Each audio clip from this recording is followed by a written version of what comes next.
En des temps ancestraux, Zeus fut le vainqueur des dieux olympiens contre les titans lors de la titanomachie, la guerre entre les dieux et les titans pour prendre le contrôle de l'univers. Zeus devint le dieu suprême, régnant sur le monde depuis son trône du mont Olympe. Lorsque le dieu levait le bras, formant des éclairs majestueux, les autres dieux s'inclinaient en signe de respect. Aucun dieu n'avait le dessus sur Zeus. Seule la déesse Héra, femme de Zeus, était aussi respectée que son mari. Mais même la déesse ne pouvait pas contrevenir à la volonté du dieu suprême lorsqu'il avait une idée en tête. Zeus, même s'il aimait sa femme, ne lui était pas fidèle et avait des relations extra-conjugales. Ces infidélités provoquaient constamment des disputes entre Héra et Zeus. Fatiguée d'être humiliée par son mari, la déesse se mit un jour à comploter contre le maître de l'Olympe. Les autres dieux olympiens, eux aussi, en avaient assez de l'arrogance et de l'égoïsme de Zeus. Il régnait et ordonnait le monde selon sa seule volonté. Sous les commandements d'Héra, ils décidèrent de se rebeller contre sa souveraineté. Les dieux entrèrent dans la pièce où Zeus dormait, allongé sur sa glorieuse couche. Poséidon et Apollon attrapèrent les bras du dieu et l'enchaînèrent à son lit, se servant de solides chaînes en or construites par Héphaïstos. Avant que Zeus puisse se rendre compte de ce qui se passait, il était déjà immobilisé.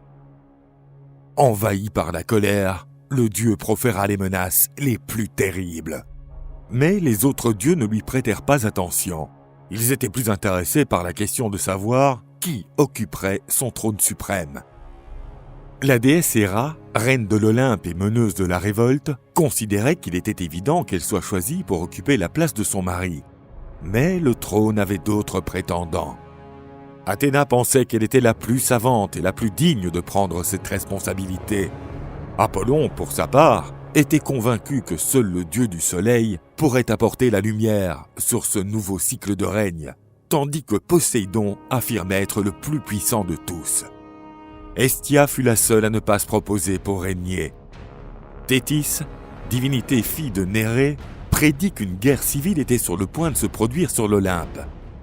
Cette lutte intestine pourrait prolonger le monde dans le chaos, et seule la fermeté de Zeus pourrait éviter un tel conflit.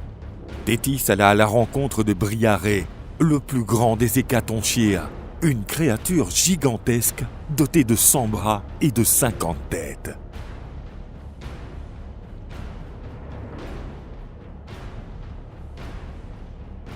La loyauté de Briarée à Zeus était indéflectible, et il se rendit alors sur l'Olympe. Les dieux furent paralysés face à une telle créature. L'hécatonchire rompit les chaînes qui retenaient Zeus. Le dieu suprême produisit un majestueux bruit de tonnerre, faisant trembler tout l'univers. Les dieux qui participaient à la rébellion déposèrent leurs armes pour signifier leur soumission.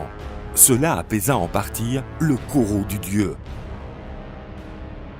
Héra fut punie pour avoir organisé une révolte contre Zeus.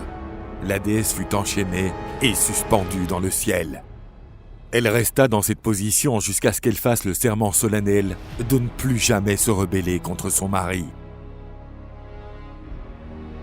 Zeus réserva une punition toute particulière pour Apollon et Poséidon. Les dieux durent se mettre au service du roi de Troie, Laomédon, et l'aider à construire des murs impénétrables pour sa cité.